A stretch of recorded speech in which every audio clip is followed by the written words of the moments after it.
1 Corinthians 14 is one of the most difficult chapters in the Bible to understand unless you understand a few basic things at the root of this.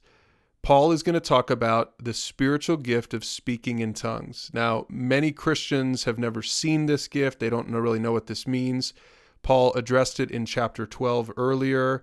And what was happening in the church in Corinth is some of the Christians were elevating this spiritual gift, the gift of speaking in tongues, where you speak in languages that you don't even understand. It was very much a very spiritual, like a miraculous thing. You can read about it in the early chapters in the book of Acts, also in Acts chapter 10.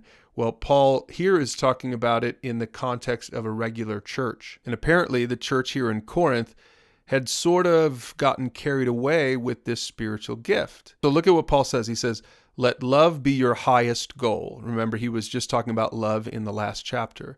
He says, "But you should also desire the special abilities or the spiritual gifts that the Spirit gives. Especially," he says, "the ability to prophesy." Now, by the way, the spiritual gift of prophesying wasn't just about telling the future. It was about speaking out God's truth to people. So a lot of times a preacher might be exercising the spiritual gift of prophecy in the sense of speaking out what God wants his people to hear and how God wants his people to respond to his message. So think of that when you think of the spiritual gift of prophecy. But here's what Paul says. "For if you have the ability to speak in tongues, you will be talking only to God, since people won't be able to understand you." Remember, they were speaking in a different language. "You will be speaking by the power of the Spirit, but it will all be mysterious." Go back and read Acts chapter 2 if you want to see this in action. He says this in verse 3, "But one who prophesies strengthens others, encourages them, and comforts them," because he's speaking out words that the whole community, the whole congregation, the whole church can understand. Back to tongues in verse 4, "A person who speaks in tongues is strengthened personally, but one who speaks a word of prophecy strengthens the entire church." Now, maybe you can see where Paul is starting to go here in his line of reasoning. Tongues, the spiritual gift of tongues, tends to edify a person individually, personally, but it doesn't particularly make any sense to anyone else in the church, whereas prophecy is something that is good for the whole church. And so Paul explains what this means, and again, I'll let you read this for yourself, but I'm going to scroll down here to verse 12. He says, "Since you are so eager to have the special abilities the Spirit gives, seek those that will strengthen the whole church," like the gift of prophecy, for example. That's what he's saying. And let's scroll down here to verse 14. I want to help you to understand how I believe Paul is explaining these concepts. He says, "For if I pray in tongues, my spirit is praying, but I don't understand what I'm saying." And so then he asks this question, "Well then, what should I do?"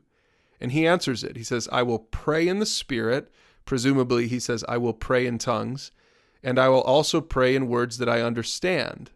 I will sing in the Spirit," probably talking about, once again, singing with the spiritual language in tongues, "but I will also sing in words I understand." But look at what he's saying here. He's saying he's talking about doing this in his own personal life, for his own personal edification. He's saying he will do this stuff when it comes to his own personal edification, but he says when it comes to the congregational worship, when it comes to meeting together, he says, "I'm going to not do this stuff." Verse 18, "I thank God that I speak in tongues more than any of you." So apparently Paul did this pretty regularly in his own spiritual life. He says this, "But in a church meeting, I would rather speak 5 understandable words to help others than 10,000 words in an unknown language." In other words, Paul is saying, quit showing off your gift of tongues in the community environment. That's not really for that. It's confusing to people who aren't believers. It doesn't make sense. It doesn't edify anyone else except for you. So Paul isn't telling them to stop speaking in tongues. He is just saying stop doing it in the public setting. That's a personal gift that God has given you to edify you in your own spirit. Now, again, if you don't know anything about this gift, if you've never experienced this in the church setting, maybe none of this makes sense to you. But those of you who maybe have grown up in a Pentecostal church, you'll know exactly what Paul's talking about here. And I think Paul would say to that person, go ahead and exercise that gift, but be aware that that's something for you in your own personal life. And when it comes to the church, don't do it to the detriment of the community, and don't create this atmosphere where everyone is speaking in tongues and it's really confusing and out of order, and non-believers don't even understand what's going on. As we scroll down here toward the bottom of this chapter, you'll see Paul summarizes it like this. Well, brothers and sisters, let's summarize. When you meet together, one will sing, one will teach, another will tell some special revelation God has given, one will speak in tongues, and another will interpret what is said. But here's the key factor. But everything that is done must strengthen all of you. In other words, it should be done with other people in mind, the community in mind, not just with your own liberty in mind or your own edification in mind. Don't exercise spiritual gifts for your benefit. Exercise them for the benefit of the entire church. And so he says down here at the very bottom of the chapter, so my dear brothers and sisters, yes, be eager to prophesy and don't forbid speaking in tongues. He's not saying that speaking in tongues is wrong or bad. He's just saying this, but be sure that everything is done properly and in order. Now, I know it's a little bit confusing and it's a longer chapter, but I will put some more information below this video on spiritual gifts and the gift of speaking in tongues if you want to learn more about that. But for now, you're ready to read chapter 14, and we'll see you tomorrow for chapter 15.